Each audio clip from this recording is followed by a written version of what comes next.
بسم اللہ الرحمن الرحیم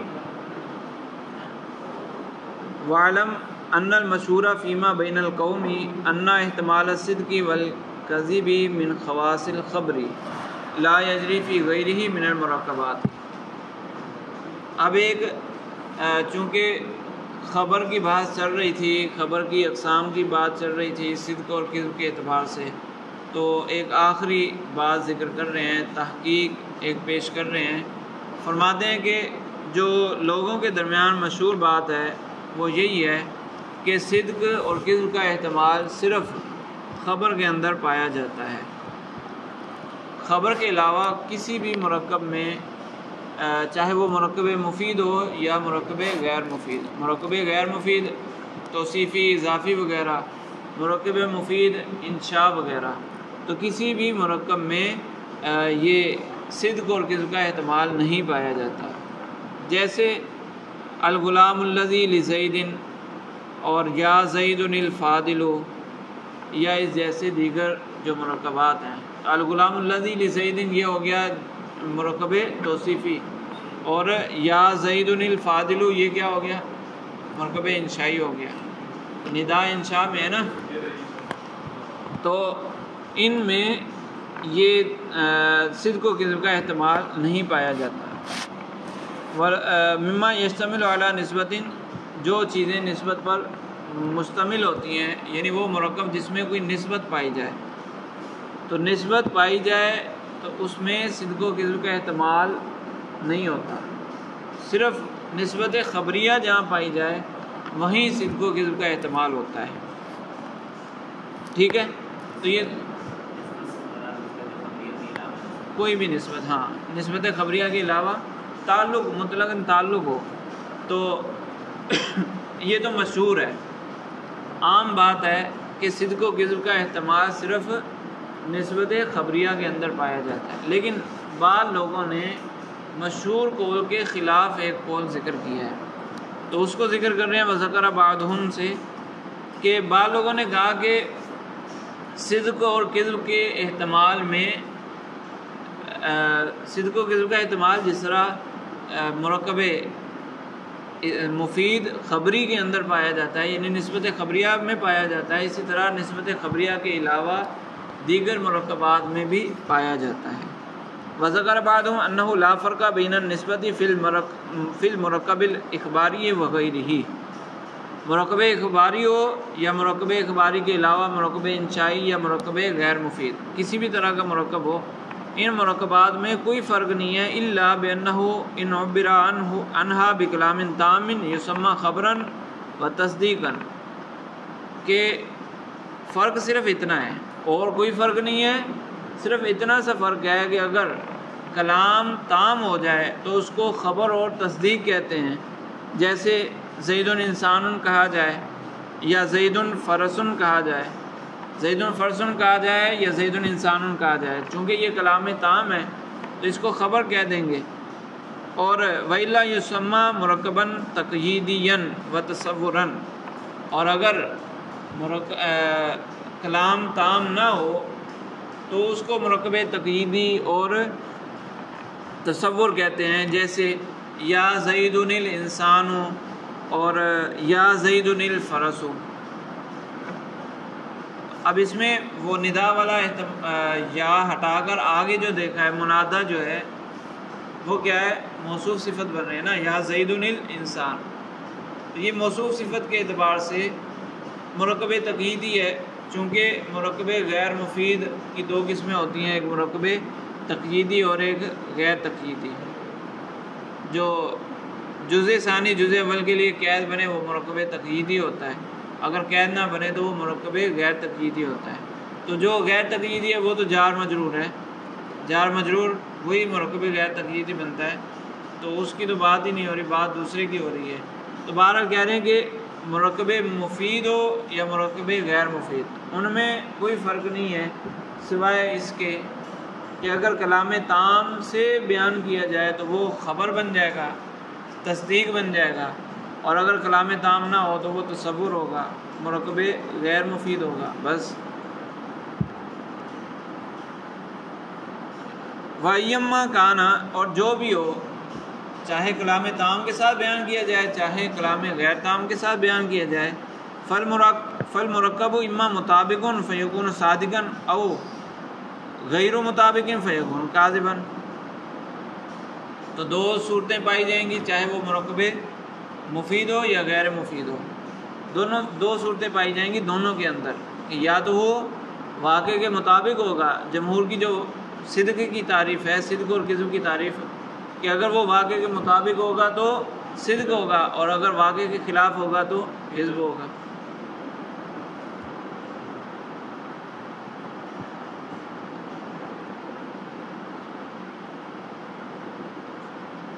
اگر واقع کے مطابق ہو تو صدق ہوگا اگر مطابق نہ ہو تو کذب ہوگا. فیاض زید الانسان صادق. تو اگر کسی نے کہا یا زید الانسان ہو تو زید موصوف اور الانسان صفت, اس اعتبار سے یہ مرکب غیر مفید ہے تو یہ سچا ہے. ویا زید الفرس کاذب. اور کسی نے کہا یا زید الفرس تو یہ موصوف صفت کے اعتبار سے جھوٹا ہے. زید موصوف فرس صفت یہ جھوٹا ہے کہ فرس زید کی صفت نہیں بن سکتی. وَيَا زَيْدٌ الْفَاضِلُ مُحْتَمِلٌ. اور کسی نے کہا یا زید الفاضل زید موصوف فاضل صفت تو کہہ رہے ہیں اس میں صدق کذب دونوں کا احتمال ہے. دونوں کا احتمال ہے. اگر زید فضیلت والا ہوا تو اس کو فاضل کہنا درست ہوگا. اگر دوسرا زید فضیلت والا نہیں ہے تو اس کو فاضل کہنا غلط ہوگا. تو مطلب یہ ہوا کہ جس طرح صدق و کذب کا احتمال مرکب مفید جملہ خبریہ کے اندر پایا جاتا ہے اسی طرح صدق و کذب کا احتمال اس میں بھی پایا جاتا ہے جو مرکب غیر مفید ہے. یہ بعض لوگوں کا قول ہے لیکن علامہ تفتزانی رحمہ اللہ فرماتے ہیں وفیہ نظر, اس میں نظر ہے. ٹھیک ہے. نظر اس طرح ہے کہ آپ نے کہا کہ مرکب مفید اور مرکب غیر مفید میں کوئی فرق نہیں ہے سوائے بیان کرنے کے انداز کے. جو بعض لوگوں کا قول تھا انہوں نے کہا لا فرقہ. وہ عبارت اس طرح ہے نا کہ لا فرقہ بین النسبت الا بانہ انبرا. پہلے لا نفی جنس ذکر کیا کہ کسی قسم کا کوئی فرق نہیں, اللہ سے استثناء کیا تو وہ ایک فرد کا استثناء کیا کہ بس ایک ہی فرق ہے. وہ فرق کیا ہے بیان کرنے کا انداز کہ کس طرح بیان کیا جا رہا ہے. تو بیان کرنے کے انداز میں فرق ہے اور کسی بھی قسم کا کوئی فرق نہیں. تو علامہ تفتزانی رحمہ اللہ اور فرق دکھا رہے ہیں کہ اس کے علاوہ بھی فرق ہے. مرکب مفید اور غیر مفید میں بیان کرنے کے انداز کے علاوہ بھی فرق ہے. آپ نے تو نفی کر دی کہ کسی قسم کا کوئی فرق نہیں, تو اور بھی فرق ہیں. دیکھو وہ فرق کیا ہے. فرق یہ ہے کہ مرکب تقییدی میں مرکب توصیفی کے اندر مخاطب کا جو صفت بنانا چاہ رہے ہیں مخاطب کو وہ صفت معلوم ہونا ضروری ہے, پہلے سے علم ہونا ضروری ہے. اور مرکب تام میں یعنی نسبت اخباری کے اندر جو خبر بنائی جا رہی ہے مخاطب کو اس کا معلوم ہونا ضروری نہیں ہے بلکہ نامعلوم ہو. جب معلوم نہیں ہوگا تبھی تو خبر دی جائے گی. تو کہہ رہے ہیں لوجوب نامعلوم ہونا معلوم ہونا ضروری نہیں. اگر نامعلوم ہوگا تو وہ فائدۃ الخبر بن جائے گا. وہ آگے تفصیل آ رہی ہے نا. اگر معلوم ہو تو وہ لازم فائدۃ الخبر. اگر کچھ بھی نہ ہو تو اگر دونوں ہی نہ ہو تو پھر تو وہ حیوانوں کی آواز ہے نا. اگر فائدۃ الخبر بھی نہ حاصل ہو اور نہ ہی لازم فائدۃ الخبر پھر حیوانوں کی آواز. تو بہرحال مخاطب کو اس کا معلوم ہونا ضروری ہے مرکب توصیفی کے اندر, جبکہ نسبت اخباریہ میں اس کا معلوم ہونا ضروری نہیں.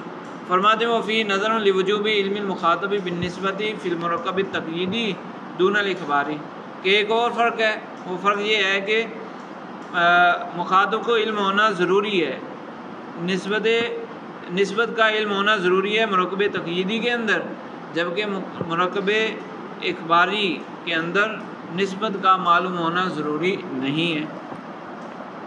یہ ضروری ہے، اس پر ایک قاعدہ بھی موجود ہے. حتی قالو، علماء نے کہا کہ ان الاوصاف قبل العلم بها اخبار کما ان الاخبار بعد العلم بها اوصاف، کہ جو صفتیں ہوتی ہیں علم سے پہلے وہ خبریں ہوتی ہیں، یعنی اس کو خبر بنایا جا سکتا ہے، اور جب علم آ جائے تو پھر وہ صفتیں بن جاتی ہیں، جس کو یوں بھی بیان کیا جاتا ہے کہ اخبار بعد اخبار صفات بن جاتی ہیں. ایک دفعہ خبر دے دی، اب دوبارہ اسی کو ذکر کرنا ہے تو خبر کے طور پر ذکر کرنا درست نہیں ہوگا، اس کو صفت بنا کر درست ذکر کرنا یہ درست ہوگا. تو فرق ہو گیا. آپ نے تو مطلقاً فرق کی نفی کر دی کہ اس تعبیر کے علاوہ، بیان کرنے کے انداز کے علاوہ کوئی فرق نہیں. تو ایک اور فرق ہے کہ علماء کی اس پر صراحت موجود ہے. فظہر فرق، تو فرق ظاہر ہو گیا. تم نے کہا کوئی فرق نہیں، تو ایک اور فرق ظاہر ہو گیا. ٹھیک ہے.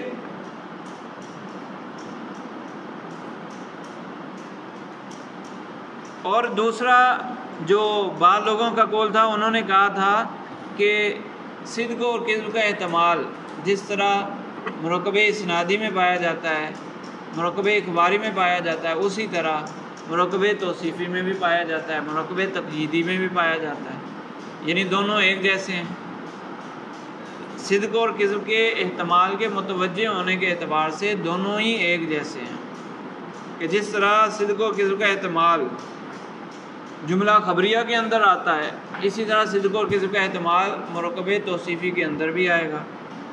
تو اس کا جواب دے رہے ہیں ثم الصدق والکذب کما ذکرہ الشیخ انما یتوجہان الی ما قصد المتکلم اثباتہ او نفیہ.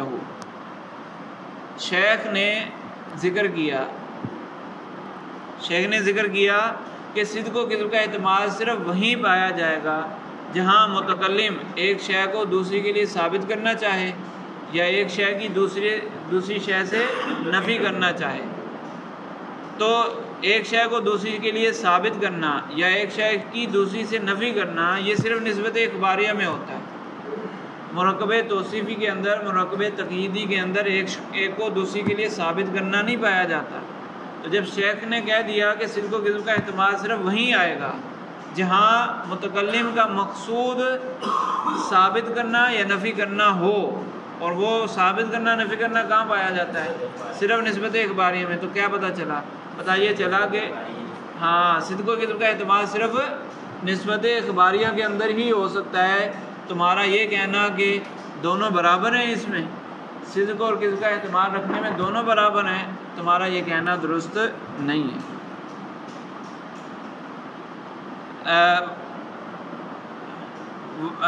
ثم الصدق والکذب کما ذکر الشیخ انما یتوجہان الی ما قصد المتکلم اثباتہ و نفیہ.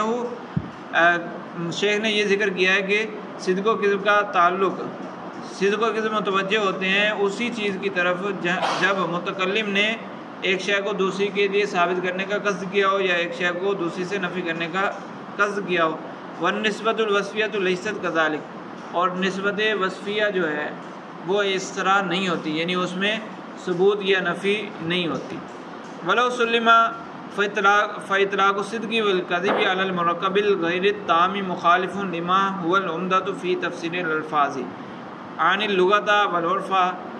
اور چلو شیخ کی بات کو اگر نہیں مانتے، ویسے تو شیخ امام اللغہ ہیں، ان کی بات حجت ہے، لیکن اگر ان کی بات نہیں مانتے اور تمہاری بات مان لی جائے کہ صدق و کذب کا احتمال وہاں بھی پایا جاتا ہے، مرکب توصیفی کے اندر بھی پایا جاتا ہے، تو کہنے کہ صدق و کذب کا اطلاق کرنا یعنی مرکب غیر تام کو صدق سے متصف کرنا، اس کلام کو صادق یا کاذب کہنا، مرکب غیر تام کو صادق یا کاذب کہنا، یہ مخالف لما هو العمدۃ فی تفسیر الالفاظ، جو الفاظ کی تفسیر میں عمدہ چیز ہے. عن اللغۃ والعرف، لغت، اہل لسان اور عرف، یہ اس کے خلاف ہے.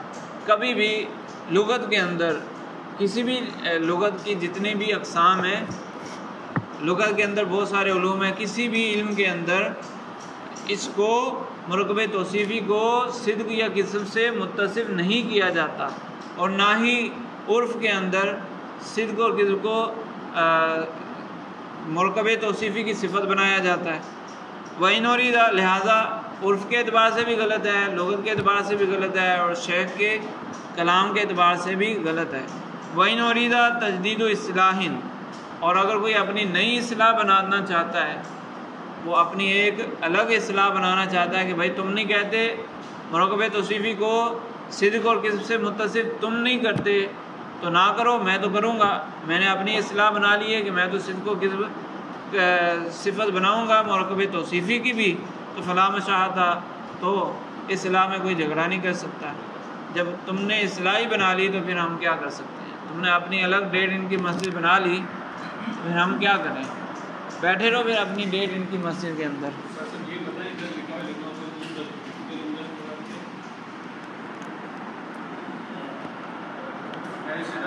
وہ آگے تفسیر کی ہے نا، آنی اللغۃ والعرف، عمدہ الفاظ کی تفسیر میں ہے، ہاں لغت اور جس پر بھروسہ کیا جاتا ہے، ہاں ہاں، عمدہ سے مراد جس پر بھروسہ کیا جاتا ہے۔ تو کسی بھی چیز کو جاننے کے لیے لغت پر بھروسہ کیا جائے گا یا عرف پر بھروسہ کیا جائے گا کہ لوگ اس کو عام استعمال میں کس طرح استعمال کرتے ہیں۔ یہ تھوڑی سمجھ آئے گا۔ تو لغت میں کسی بھی جگہ، میں نے کہا کہ لغت کی کئی اقسام ہیں، ان میں سے کسی بھی علم میں صدق و کذب کو مرکب توصیفی کی صفت نہیں بنایا گیا۔ یہ نہیں کہا گیا کہ یہ مرکب توصیفی سچا ہے، یہ جھوٹا ہے، یہ تو کہیں نہیں کہا گیا۔